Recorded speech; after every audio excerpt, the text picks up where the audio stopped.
Good evening, everybody. How are we all doing? I hope having a good week so far. So today is Thursday, 30th of April 2015. Tomorrow is the 1st of May. It's the 1st of May. Let that sink in, okay? I'm letting it sink in because I turn 35 next month. 35. Yeah, sorry. Right, let's forget about that. Right, so here we are, we're back with the latest episode of Arrow, episode 21, I believe, yes, titled Sah-Him, which means arrow. And so last week's episode, which for me was very underwhelming, Oliver Queen has decided to no longer become or be called Oliver Queen. It even says it in the intro of the episode, which I thought was very interesting. I was Oliver Queen for 3 years. Yeah, all that usual stuff.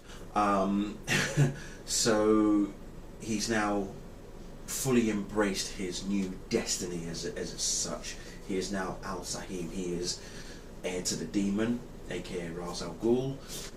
So Ra's wants him to become the next, well, Ra's essentially. Meanwhile, back in Starling City, Thea is still getting to grips with the fact that she's been resurrected. Everybody else is trying to get a semblance of a normal life, whatever is normal for them. At the same time, we've also got Laurel still taking down bad guys, but being trained by Nyssa as well, and even treats Nyssa to a burger and a milkshake as well, because it was very interestingly funny seeing Nyssa's reactions to just being a different person, just getting used to the simple pleasures and stuff. So it was really different look for her as such. And all whilst back at Nanda Parbat, Oliver is going through his transformation. And when I say transformation, well, I'm not sure if I can call it a transformation, because all the events that happened in the episode, I don't know if he's actually going along with it, but he can't tell everybody else that he's got a plan in mind, or whether Raz really has completely, well and truly, taken over his mind. It's difficult because he has a fight with Diggle. Oliver and Diggle have a fight, they have a sword fight together, and it's like Oliver brings the League to Starling City so that he can capture or take back Nyssa to pay for her crimes, this, that, and the other, and be killed in front of her dad essentially, and all that sort of stuff.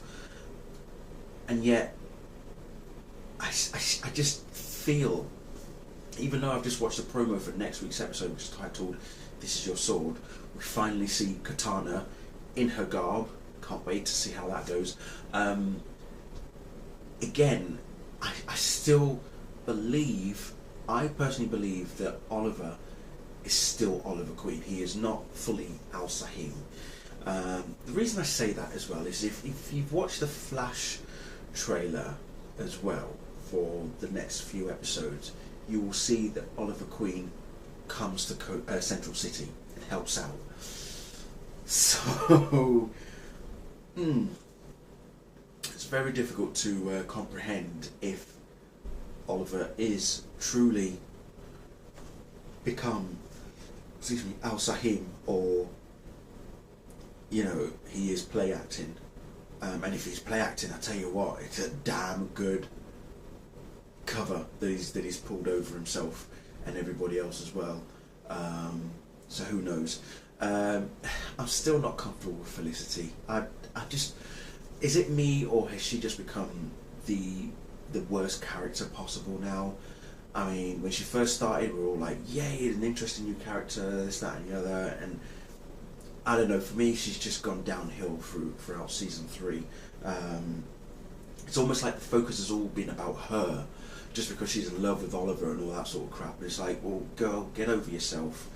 And she's all about, oh, I firmly believe that Oliver is not who you say he is. When Nyssa reveals what has happened to Oliver, and Felicity's all like, I don't believe you, he's not that kind of person, you know, he's stronger than that. It's like, well, seriously, Felicity, stop being so fucking naive, get your head out of the fucking clouds and realise that this is really going on. This is the real world, okay? It's happened. Oliver's been taken over, he has changed, he's no longer Oliver Queen, he is Al Sah-Him. Get used to it.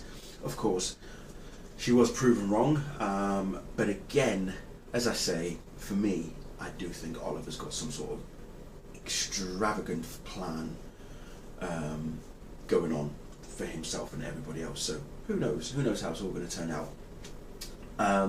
Thea, on the other hand, I am loving Thea.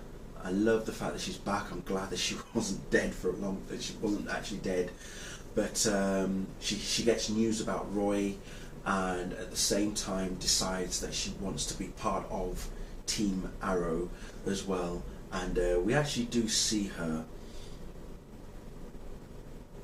you know, in action, as I would like to call it. So sign of things to come. And let me just say, she does look mean, very mean. Also, the canary cry, effective, very effective. Anyway, I'm going to leave it there, and yeah, it was, I'll just quickly say that it was a much better episode than last week's. Still, I'm not feeling too overwhelmed with what I'm seeing so far, and I'm hoping the next couple of episodes will change all of that, because we've only got, what, 2 episodes left now of Arrow. So yeah, it's going to be very interesting to see exactly how it all pans out. But yeah, anyway, thank you all very much for watching, and I'll see you all very soon.